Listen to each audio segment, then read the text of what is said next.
People often ask, why won't they listen to me? The short answer is, because what you're saying doesn't feel good, but there's something even deeper going on. First, let's distinguish between hearing and listening. People can hear you. That's not something they control. Listening is different. Listening means taking what has been heard and using it to process something. Think about how we speak to children. When we want them to do something, we often stop and think, how do I say this so there's something in it for them? How do I make this attractive? We instinctively look for a way to connect with what matters to them. But when it comes to adults, we often stop doing that. Instead, we assume they should listen, that they owe us their attention, that because something matters to us, it should automatically matter to them. But that's not how reality works. If we want someone's cooperation, we need to understand what's in it for them. How does this improve their experience? How does it help them? How does it feel good for them? And then there's a second point, one that's even more important. Whenever you conclude that someone isn't listening to you, your reality may be trying to show you that you aren't listening to yourself. That's why these moments are worth paying attention to. Let me give you an example. Marie was angry with her partner. Every evening he would leave his coffee mug in the sink before going to bed, and every morning she would come into the kitchen and find it there. She told me that she had asked him over and over again to wash his cup before bed because she didn't want to start her day doing dishes. Whenever she brought it up, he would get irritated and reply, "It's only a cup. What's the big deal?" Now here's something important. The words other people speak matter, because very often they're carrying information. They're reflecting something back to us. In this case, Marie's physical reality was repeatedly saying, "It's only a cup.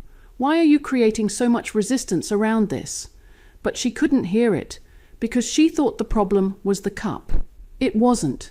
Now, this doesn't mean Marie shouldn't want a clean kitchen. That matters to her, and that's important. The issue wasn't the clean kitchen. The issue was the amount of suffering she was creating around achieving it. Her partner wasn't experiencing her desire for order. He wasn't experiencing her love of a clean space. What he was experiencing was frustration, control, resistance. And those are very different energies. I explained that if she wanted more harmony, she had to communicate in a way that created flow, not resistance.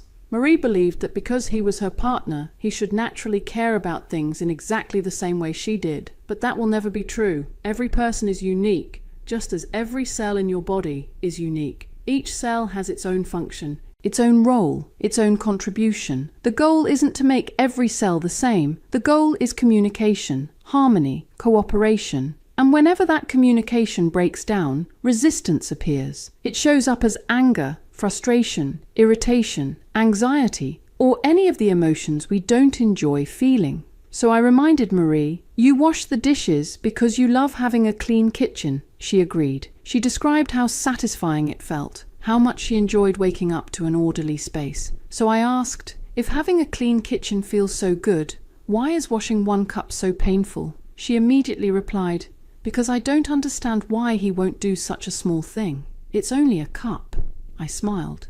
"Exactly, Marie. It's only a cup. So why is it creating so much anger? Can you see the teaching moment? Your reality is showing you that some of the experiences you want in life are becoming stressful because you're trying to control everything too tightly. You're turning small things into big things." Then I asked, "Have you noticed that sometimes he does wash the cup?" She paused and admitted that yes, sometimes he did. That helped her see something important. The cup wasn't the problem. The dirty dishes weren't the problem. They were simply being used as a mirror, a way for her to notice resistance, because these situations only became upsetting when her inner state was already agitated, when she was trying to control life, trying to manage the future, instead of being present with what was actually happening. I explained that she wasn't listening to herself, and I suggested something. Even when you see the cup in the sink, don't you hear a little voice saying, "Just let it go"?